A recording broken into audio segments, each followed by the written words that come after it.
Hello, everyone. Welcome back to another episode of Subsistence. This morning, we're just headed out to the Outpost. I was recording and then I realized that I didn't have it set on the microphone that I normally use. So, hopefully, things are working properly now. But we did craft a solar panel overnight, which is lovely. We didn't, bring it with us, of course, because we wanted to leave it for the outpost that we need for the lithium mine. So definitely we wanted to make sure that we have enough power to be able to get an outpost over at the mining site. It's the rut, and that's a moose, and that is not good. Hopefully it'll just go away. I think it knows we're here. That's not good. Those things are vicious. We cannot outrun a moose. I don't have any way to kill a moose at the moment. Those things are difficult.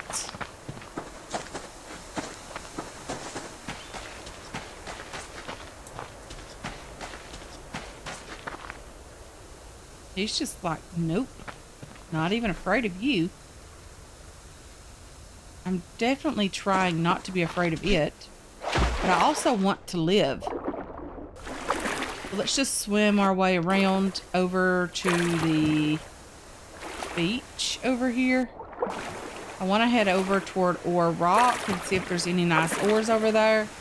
Maybe some more silicone. We can grab that, and hopefully it would be, useful for us. I didn't leave anything going at the base. I did turn off the wood burning stove just to make sure that we had fuel and things when we got home. That moose is over there, but there's a wolf over here. I'm really caught between a rock and a toothy spot because that wolf's got some sharp teeth. The moose is dangerous, and I really need it over this direction. Ooh, potato plant.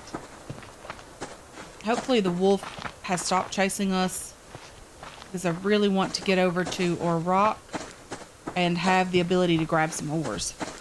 So guys, if you could let me know what I need to take to the outpost with me when I create an outpost for mining lithium. If you could let me know like the amount of solar panels and wind turbines that I need. I know I'll need at least one of each. Would be lovely if you could let me know like what you use at your outpost. If you use all wind turbines and you do really well. If you use a mixture of the two, let me know kind of the ratio that you have. Do you have one wind turbine, one solar panel, or I don't even know like what we need to make sure we have enough power over there. But I really am looking toward trying to get that up and going in the next week or so, just so we'll have enough power and we'll be able to get some lithium. I do know, guys, I do understand that mining a specific ore takes double the amount of time to get, so you get half as many ores per day. But I really don't, that really doesn't bother me at all. I don't really care about that. I just need a steady stream of those ores coming in. I desperately need lithium, and I would also like to be able to set up another extractor over there so we would have two going at the same time, and one would be for obsidian, just a bit further away than the lithium one. I really want to try to build that outpost right on the line and make sure that I can get some obsidian there as well. So one side would be lithium, one side would be obsidian, and I think that would be okay. I'm trying to head over to the valley and down to the outpost today so we can plant some tomato plants, just so we'll have them for the winter season. When we're down there, we don't have to worry so much about making sure that we have kelp, because we won't be able to get underneath the water to grab kelp. Blueberries I don't think are as prevalent in winter as they are in the summer months, so there's that. And there's quite a bit of things that we need to worry about and focus on, rather than making sure we have food down there. But I feel like food during the winter is extremely important for us being down there, so that we're able to get down there and not have to worry so much about it. Because there's lots of loot down there. I mean, the birch forest is down there. There's a 100%, nearly a 100% guarantee that you're going to find some lock crates down there. I mean, there's a great rate of lock crates that spawn down there. We didn't have any issue finding them last season. We just had an issue getting lock picks because I was so afraid that we were going to need the iron ore for something else. So that was basically my fault for not making sure that we had enough. And at the end of the season, it worked out that we had plenty anyway. But I am trying to kill some food on the way down there so we can have some, because I know we're going to need it. And then we might stay a day or two. And then I would like to raid the Bravo guys before the ending of the year. And that way we could see if we could get some good loot from them. I mean, I would really hope we could. Let's get some kelp here as well. There could potentially be some hunters or rogues in the area as well. Not a big fan of that. But, you know, it is water and they all head here to fish and things like that also. Okay, so let's just continue looking for kelp. I don't necessarily see any rogues around, you know, heading over here to fish. We're getting some good kelp from this area as well. Let's just grab the sandstone also. Let's make sure we grab some oxygen. You know, that's pretty important to survival, you know, being able to breathe. Just saying. So let's just grab the sandstone. We're going to need it also. You know, we're going to have to start working on some glass very soon as well for the base and the greenhouse area. Not horrible at all. It's very, very pretty. Or at least in my mind, it's going to be very, very pretty.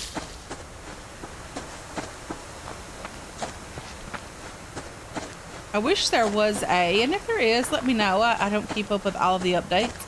But I wish there was like a mode in the game, like a creative mode, where we could just build bases and see how they work before we actually, you know, start doing a live stream on them, just so we'll kind of have an idea and we can get in there and test some things out and all of that. There's a campfire just up there, which means there are rogues in the area. I would love to be able to take some of those guys out and be able to get some of the weapons parts that we need for the shotgun or the recurved bow or anything like that, but I don't feel confident right now. Like, I need to go raid a base before I feel confident enough to take on those guys. Because at the moment, I definitely don't feel confident at all. My confidence level has declined severely since the last time we took these guys on. Because at one point, we were raiding like 2 bases a day or whatever. And I felt pretty confident then.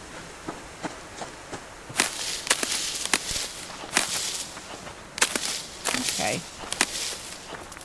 Just grab all this plant fiber. We're going to need a fuel brick when we get down there as well. Probably going to need more than one, but one will work. I am just heading down there fairly quickly. Trying to avoid everything as well. I don't really want to have to kill a bunch of wolves, because I don't want to have to deal with their meat and eat all of that straight away and waste a lot of it, because there's no point in it really. You could only eat so much food in a day anyway, and then it starts going bad. And I really think with the chickens and the rabbits that we're killing, I think that's going to be enough for at least tonight. And then tomorrow maybe we'll start hunting some more food as well. There's always a wolf in this area somewhere.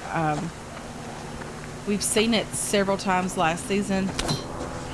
I hear a plane coming, guys. There was one that came a couple of days ago as well. I don't know where it ended up. If it even crashed, I'm not sure about that either. I don't see it, but I definitely hear it. Yeah, I definitely don't see it.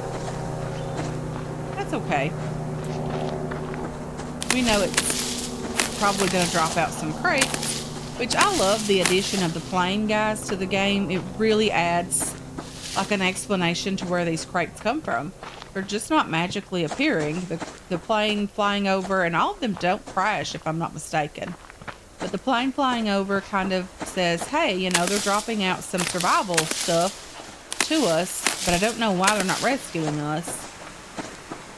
I don't know. Maybe this is all some sort of plot to see if one guy can survive, or one girl in this case can survive against a bunch of people that want to hunt them down. Maybe this is some kind of prison sentence in the future. You're stranded on an island and they're giving you things to survive, and if you make it so long, maybe they'll rescue you. I don't know. Lots of things can go on in an imaginary world, and that's basically what this is, an imaginary world, of course. So you never really know like what the developers' full intent of this game is. Like, I would like some backstory or some lore or some puzzle pieces to find to let us kind of know how we ended up here and why these guys are so determined to kill us. Because they really will kill us, you know? They will kill us the first chance they get. But what is the purpose of it, you know? Like, why are we here? Why are we the only person that is friendly on this island? Why are we pretty much having to stay hid from those guys? And why are we, you know, why won't they rescue us? The plane flies over. Why won't they just stop and rescue us? I'm sure they see all these fires and these massive buildings from the air. But yet, you know, we're still here on this island. You know, lots of things go on in your mind when you're thinking about the full intent of this game. Like, what's the full story? Why are we here? Why are we doing what we're doing? And it's not with just this game either. It's like all games that you play. You want to know how, like with 7 Days to Die, guys, that's a lovely game. It is a great game. If you have not played it and you're okay with zombie survival, it's a great game. It really is the best zombie survival game out there, in my opinion. I love it. It's the game that got me into computer gaming in the first place. My brother talked me into playing it with him one day, and I fell in love from that point forward, and I absolutely love it. But moving on. Even with that game, you want to know how you are the only person, you and the traders are the only people to survive that apocalypse type thing. Why everyone else is dead and you survived is beyond me. I would like some backstory with that also. It's a lovely game. It really is a lovely game. I always struggled with this area down here. I have always struggled with this area of the map. I don't know why I get so turned around down here. We were down here for 200 plus days, and I still struggle with this side of the map. It's just not as, I don't know, there's not as many landmarks, or maybe there is. Maybe it's just me that struggles with directions. But I really do struggle with this side of the map quite a bit, honestly. It's why I really wanted to build on the other side of the map, because I'm more familiar with that area than I am with this side completely. I'm more confident up there as well, even though you can't tell it right now, but I am more confident with that area.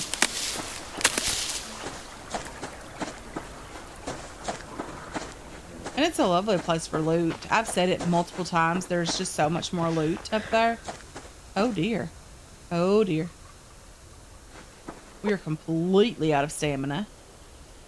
Not good by any stretch of the imagination. We're going to walk slowly over to our outpost to get the fire going, get some food cooked, and hopefully eat some kelp.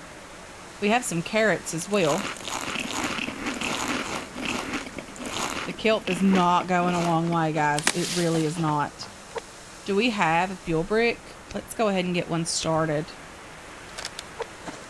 We need just 4 more pieces of plant fiber to be able to craft the second one. I don't know if we need anything else there right away, like rope or anything, but we don't have any resources for rope. So that did help our stamina quite a bit, you know, actually eating some food. Our little outpost is just down here, which is lovely. The bear does not care if we're inside our base. It will definitely just come over and destroy it as well. It doesn't really care at all. Let's get you up here, number 7. Just going to place you right here on the edge. I'm going to place the plant bed as well. Number 7 again. Okay, why am I not able to place this plant bed? Because I don't have a BCU placed down here. That makes sense. Okay. I did craft one when we were down here a little while ago. It was off camera. I crafted it. I did not place it, of course. As you can see, it was still in the crate. Okay. We're online now. Not going to help us. We don't get any power down here because we don't have any power items down here. Let's get these tomatoes planted. Okay, there's that. Lovely. We have some fire starting kits. Let's start butchering these guys up just to make sure we have our food ready to go. Let's get in here. We need you guys. Let's ignite this and get this going. Get this food cooking so we're not starving so much. Let's have 1 water. I think 1 water might be enough. Let's get out and grab some more. Not that big of a deal. I wish I would have built a little bit further out, but that's okay. We can always expand on this outpost if we need to. Not that big of a deal at all. Okay, yeah, we're definitely going to have to either fish tonight. These carrots are going to go bad, so I'm just going to extract the seed from both of them. And I'll eat one of the blueberries, and hopefully the other one won't go bad before I can eat it in just a minute. And we do, like I mentioned, we have water. I'm just going to eat this meat right out of the fire here, guys. But what I'm going to do now that we have our veggies growing, I'm going to make sure that they have water and the water that they need to properly grow down here. And that'll be pretty much what I'm going to do the rest of the day, is just water these crops, make sure they have water, make sure to get my water cooked because we need to make sure we have it cooking. Let's make sure that's enough. It is. Let's refill our canteen and get over here and drop it in the fire so we have water, and it's clean water at that. Helps if you place it in the proper way. So we're doing very well. We have good amount of food. We have quite a bit of things that we need on us. Let's put some of you away. We did have fuel bricks in here. That's lovely. We didn't grab a lot of wood. That's okay. We have things to fish with also. Another fuel brick is nice. Nails. I'll put the gunpowder in there as well. And then the seeds, we don't need those down here right now. Biofuel, I'm going to leave it here. And that we don't necessarily need down here. We definitely don't need all the nails that we have down here either. But we're just going to hang on to them, because we might actually decide to build some more at some point down here. And that would be okay also. Okay. So anyway, guys, I'm going to go ahead and end this episode here. I want to thank you so much for hanging out with me today. I really do appreciate all of your support on this channel and on this series as well. I hope you enjoyed this episode. I hope you're looking forward to future episodes. And I can't wait to catch you guys in the next one. Until then, have yourselves a wonderful, wonderful day.